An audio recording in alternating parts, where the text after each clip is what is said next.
Yoi. Hai para pecinta film, admin akan melanjutkan merangkum film 2 Weeks episode yang kedua. Sebelumnya saya ucapkan selamat datang bagi kalian yang baru saja bergabung ke konten ini. Semoga kalian semuanya diberikan kesehatan selalu dan diberikan rezeki yang melimpah. Episode ke-1 kemarin diakhiri saat Jang Tae-san yang terkejut mendapati Misuk tengah berlumuran darah dan dia ada di samping wanita itu. Tae-san mendekati dan memanggil nama Misuk, namun Misuk tetap tidak membuka matanya. Bagaimana kelanjutan cerita filmnya? Jadi nggak usah lama-lama, inilah alur episode yang kedua.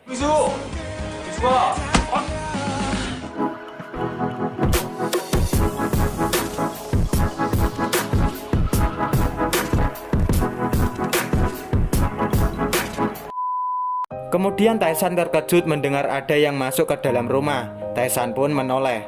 Dua orang laki-laki yang sepertinya dari pihak kepolisian yang langsung terkejut dengan wanita yang berlumuran darah. Dan juga Tae-san juga tak sadar bahwa dia memegang sebuah pisau dan langsung menjatuhkannya. Langsung saja kedua polisi menodongkan pistol dan memborgol Tae-san. Tae-san terus berkata bahwa dia bukan pelakunya. Singkat cerita, Sojin loncat-loncat di atas kasur dengan riangnya karena dia sudah mendapatkan pendonor. Tetapi In-hye ibunya tidak memberitahu bahwa pendonor Sojin adalah ayahnya. Seketika Seung-woo mendapatkan laporan dari kantornya bahwa ada kasus pembunuhan. Lalu pihak kantor meminta Seung-woo untuk menghandlenya. Saat di kantor polisi, Tae-san memberontak karena polisi merogoh celana Tae-san lalu mendapati boneka kesayangan Sojin. Polisi mengira bahwa di dalam boneka itu ada narkoba maupun sejenisnya. Seketika polisi ingin merobeknya, namun Tae-san merebutnya lalu memegang boneka Sojin dengan erat dan memohon untuk tidak merobek bonekanya. Singkat cerita, Seung-woo sampai di TKP. Lalu temannya yang bernama Aido mengatakan bahwa korban sudah mati bernama Misuk usia 26 tahun. Tersangka juga tertangkap di TKP dan pernah ditangkap juga karena kasus kekerasan. Di dalam rumah Misuk, para petugas sedang memeriksa barang bukti, sedangkan mayat Misuk sudah ditutup dengan kain putih. Setelah sampai di kantor, Tae-na berkata kalau tim A masih menangani kasus kemarin. Jadi untuk kasus ini, Seung-woo lah yang menanganinya. Akhirnya Seung-woo mau untuk menangani kasus pembunuhan Misuk. Setelah berada di dalam kantor, Seung-woo bertemu dengan Tae-san yang sudah berganti pakaian. Seung-woo bertanya kenapa Tae-san membunuh Misuk.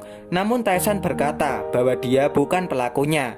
Tae-san menceritakan di mana dia bekerja dan awal mula saat Tae-san disuruh rekannya untuk pergi ke sebuah pabrik lalu kembali. Rekannya Dae dan Sukdo menyuruh Tae-san untuk ke rumah Misuk karena Misuk sakit dan ingin Tae-san yang menjenguknya. Tetapi pernyataan dari temannya Dae dan Jangsuk kepada Seung-woo bahwa Tae-san tidak pernah kembali setelah ke pabrik untuk mengambil barang. Tae-san terkejut dengan pernyataan temannya, padahal temannya yang menyuruh Tae-san untuk ke rumah Misuk. Tae-san menyuruh Seung-woo untuk mengecek CCTV pabrik bahwa dia benar-benar ke sana. Seketika rekan Seung-woo pergi ke pabrik yang dimaksud Tae-san. Anehnya, CCTV saat di pabrik tidak ada. Namun sebelumnya saat Tae-san ke pabrik itu, dia benar-benar melihat ada CCTV. Lalu rekannya mengatakan bahwa gudang itu juga sudah dikosongkan 1 bulan yang lalu. Tae-san sedih sekali, kenapa temannya harus berbohong dengannya. Seketika Tae-san ingat kalau Monsuk adalah orang yang mengendalikan Dae dan Sukdo, yaitu temannya. 8 tahun yang lalu, Monsuk mengancam ingin membunuh In-hye istri Tae-san atau memasukkan Tae-san ke dalam penjara. Seolah-olah semua ini adalah rencana Monsuk. Tae-san menyuruh untuk mengecek CCTV ke Pegadaian bahwa dia benar-benar disuruh temannya dan ia kembali dulu ke Pegadaian. Namun saat menelpon ke pihak Pegadaian yang dimaksud Tae-san, CCTV di Pegadaian rusak. Seketika Tae-san membantah bahwa ia baru saja mengganti CCTV kemarin dengan yang baru. Beberapa hari sebelum pembunuhan Misuk, terlihat ada sebuah mobil hitam yang berhenti di depan rumah Misuk. Dan saat itulah Senator Jo dan Monsuk datang ke sana. Saat Senator Jo keluar rumah, tiba-tiba teringat akan ekspresi kaget Misuk saat dia akan meninggalkan rumahnya. Singkat cerita, Dae rekan bisnis Tae-san bertemu dengan Monsuk bahwa Dae ingin mengurus bisnis dengan baik. Namun karena ada Tae-san, dia nggak bisa berbuat apa-apa. Seketika Senator Jo menelpon Monsuk bahwa Senator Jo menyadap percakapan Misuk bahwa dia mengirimkan pesan kepada Jae Kyung dengan kalimat "Aku sangat merindukanmu". Di sisi lain, Dae menceritakan bahwa Misuk juga seperti ada perasaan juga kepada Taesan, karena setiap hari pasti Misuk datang ke Pegadaian hanya untuk melihat wajah Taesan. Mendengar kata Senator Jo dan Dae, Monsuk langsung kesal, karena di sisi lain dia sangat mencintai Misuk. Singkat cerita, Monsuk langsung datang ke rumah Misuk dan langsung menjambaknya. Monsuk sangat mempunyai hati untuk Misuk, namun Misuk malah menyakiti hatinya. Dengan geramnya, Monsuk langsung mengambil pisau yang sudah disiapkan anak buahnya, lalu menusukkan ke tubuh Misuk berkali-kali. Anak buahnya melihat Monsuk panik, namun anak buahnya menyuruh Monsuk agar tidak khawatir, karena akan ada pengganti bosnya untuk masuk ke dalam penjara. Seketika Monsuk menyebutkan nama Taesan, yang artinya Taesanlah yang menggantikan dia di penjara. Malam harinya, Senator Jo bertemu Monsuk di suatu tempat, di mana Monsuk sudah kehilangan akal sehatnya karena cemburu dan tidak menuruti kata Senator Jo untuk menyingkirkan Misuk secara diam-diam. Monsuk berhasil membuat masalah ini menjadi perbincangan hangat seluruh negeri. Singkat cerita, Seungwoo memberitahu sidik jari sebentar lagi akan keluar. Pasti semuanya akan terungkap. Di saat Taesan digiring petugas ke dalam sel, In-hye dan Taesan bersisian jalan, namun tidak sempat melihat. In-hye menghampiri Seungwoo dengan membawakan makanan, karena In-hye tahu bahwa Seungwoo lembur karena kasus pembunuhan ini. Singkat cerita, Taesan teringat dengan Sojin. Jika tidak ada dia, Sojin tidak akan ada harapan lagi. Di luar kantor polisi, Seungwoo sedang bersama In-hye. Seungwoo bercerita kalau ini termasuk kasus yang gak bisa dibilang mudah. Tersangkanya gak mau kooperatif, sehingga dia membiarkan tersangka agar tidur dulu malam ini. Singkat cerita, setelah sidik jari keluar, Seungwoo langsung memberikan catatannya ke Taesan. Taesan langsung terkejut karena ternyata sidik jarinya ada di seluruh rumah Misuk. Seungwoo menjelaskan kalau sidik jari Taesan ada di koper, gelas, dan gagang pintu. Bukan hanya itu, Taesan positif menggunakan narkoba. Taesan kaget karena dia nggak merasa sebagai pemakai narkoba. Kemudian ia membuka lengan bajunya dan melihat ada bekas suntikan di sana. Singkat cerita, Sojin sedang asik menggambar. Kemudian In-hye bertanya, siapa tokoh yang digambar Sojin? Kemudian Sojin bertanya kepada In-hye, bagaimana awal mula pertemuan ayah Sojin dengan ibunya. Namun In-hye hanya terdiam. Seketika In-hye ingat masa lalu saat bertemu Taesan. Saat itu ada sebuah acara dalam rangka festival film Busan ke-8. Terlihat Godori teman Taesan juga ada di sana. Godori senang melihat sebuah patung ikan duyung yang terlihat sangat nyata seperti manusia. Godori bercerita bahwa dua gadis telah memegang kakinya dan bilang kalau patung putri duyung seperti asli.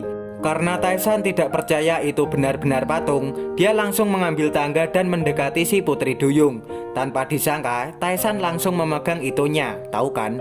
In-hye jelas terkejut dan mencekam erat benda yang dipegangnya. Semua orang seketika langsung terkejut dengan aksi Taesan, mendapati bahwa patung itu adalah manusia. Taesan langsung pergi dari tempat itu dengan pedenya. Singkat cerita, saat Taesan sedang bersama Godori temannya, tiba-tiba In-hye mendekati dan langsung menamparnya. Seketika Taesan tidak tahu maksud perempuan yang menamparnya. Lalu In-hye mengatakan bahwa dia sebelumnya menjadi patung putri duyung yang telah dipegang itunya oleh Taesan. Sementara itu, In-hye terlihat sedang mengajari anak-anak menari balet, sedangkan Taesan memandangi dari atas truk, menandakan seperti Taesan menyukai In-hye. Kemudian Sojin akhirnya tertidur di tengah alat menggambarnya. Di dalam penjara, Taesan sedih dengan bagaimana operasinya.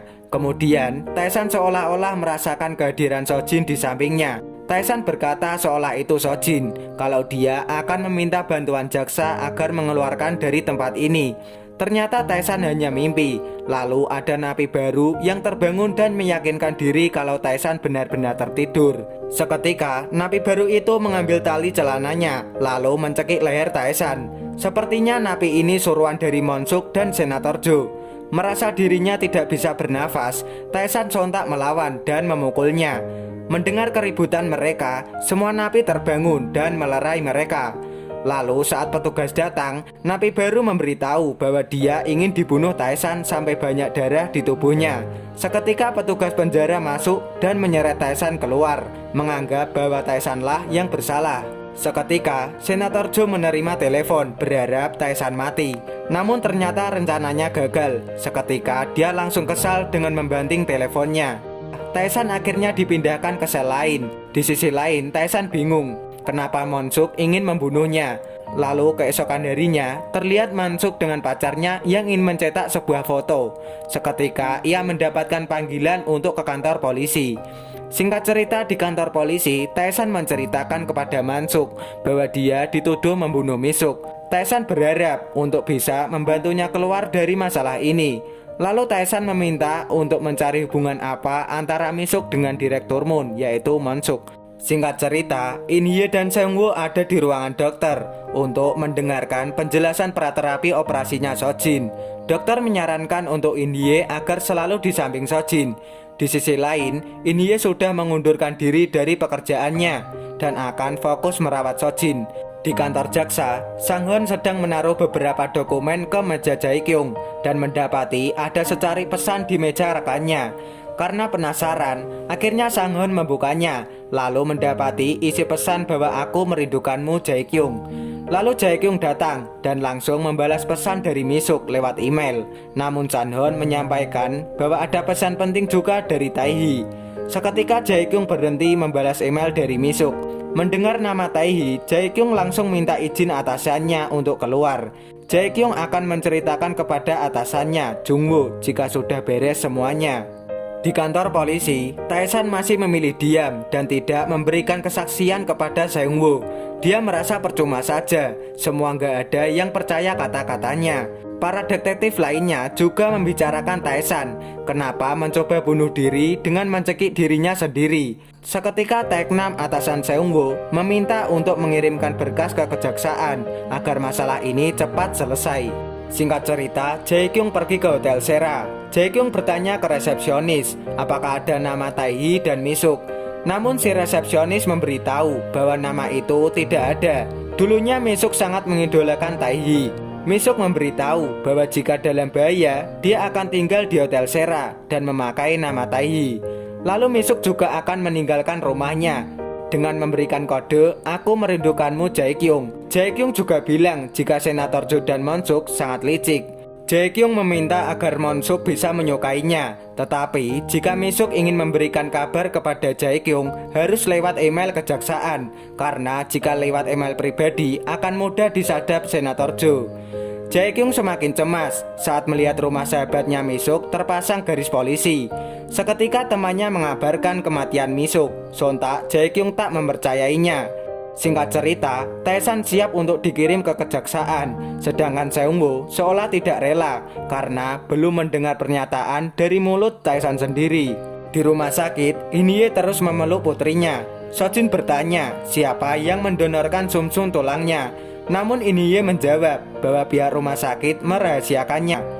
Di tengah perjalanan, Jae-kyung nekat menerobos lampu merah, lalu berpas-pasan dengan mobil yang membawa Tae-san. Seketika mobil polisi yang membawa Tae-san hilang kendali dan menyebabkan kecelakaan dengan pengendara lainnya. Terlihat pengendara motor juga terpental akibat menghindari mobil yang membawa Tae-san. Seketika Tae-san terbangun dengan luka maupun darah di wajahnya. Tae-san ingat akan Sojin yang membangkitkan semangatnya untuk keluar dari mobil. Orang-orang mulai menyadari kehadiran Tae-san dan seolah akan bertanya.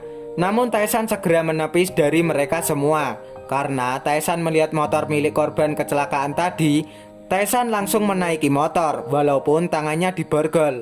Tanpa pikir panjang, dia langsung menghidupkan mesinnya dan melaju kencang. Jika kalian penasaran dengan episode selanjutnya, silakan klik tombol like maupun subscribe-nya. Terima kasih. このジョルノ・ジョバーナには夢がある。